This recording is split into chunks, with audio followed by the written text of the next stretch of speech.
I want to spend a couple of minutes today talking to new supervisors.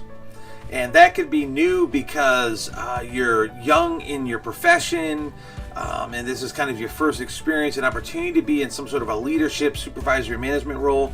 Or maybe you've been in your profession a long time, and this is just kind of the first time you've taken advantage of an opportunity to become a leader, manager, supervisor. Whatever the case may be, a few thoughts for those that are going into a new position like that as a new leader. And kind of where to begin. I often hear them say, so where do I start, right? So tomorrow I'm going to be the new manager, the new supervisor, the new line leader, whatever that happens to be, where do I begin? And the first thing I would suggest to you all to consider is, do you have a plan? And have you thought through this and know, what does day one look like? What does day two look like? What are your goals? What do you want to achieve? Oftentimes it goes like this. I get promoted, I'm in a new position, and it starts today, 8 a.m., I show up, and we just kind of dive into work, right? And we start, maybe there's some documents we've got to take care of, there's a review of some whatever, and we just get into the mechanics of life. And I'm going to suggest to step back from that for a moment and encourage you to think about what's most important to you as a leader. What are your values? What are your expectations of folks? And can you spend time in the first day or two, one, sharing your expectations, and not from a demanding and a slamming your fist down, but from your heart of values of what's important to you, and then allowing folks to engage with you to what do they expect from you? What are their expectations? What would they like from you? What do they need from you? Can you spend time in those first few days, first few weeks, understanding who your employees are and what are their strengths? What are their weaknesses? What are they good at? What are they struggling at? Where is their knowledge base, their skill base, their expertise? A lot of times we go in as new leaders and think, hey, I've got to show them that I know everything. And I'll suggest to you that generally that doesn't go well. That's usually a mistake.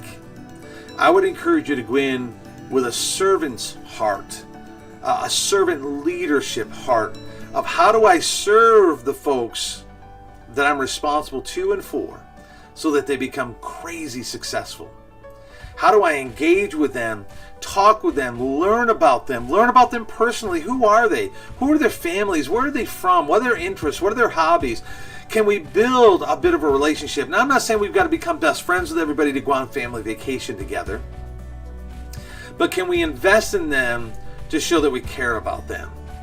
Can we also then talk about what has their experience been like in the organization that we're in? What has worked for them? What hasn't? Can we talk to them about what hinders them from being successful? And what encourages them to be crazy successful? Can we ask them, what can I do as your new leader to be the encourager, the support you need to be crazy successful? And what do I need to be careful of so I don't hinder that? So I would encourage new leaders, managers, supervisors, whether you're new to the role or maybe you're just new to another team, but you've had some years of experience as a leader, manager, or supervisor. Can we slow down for a minute and engage with the folks that we're responsible to and for and say, how can I serve you? How can I demonstrate a servant's heart because I want you all to be crazy successful?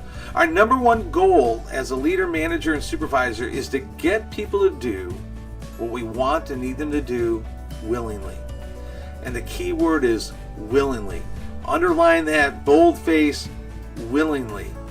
Well, how do we do that? Well, if our first days in the position, we start demanding things and trying to demonstrate how much I know and telling them what to do and being overly directive, we're probably going to miss the willingly part. Can we step back and actually show them respect and dignity? Can we pay attention to what's important to them? Can we start from a perspective of they know stuff? And what do they know? And how do we utilize their expertise? So those are a few thoughts if we're going into that new role. I wish you all the best.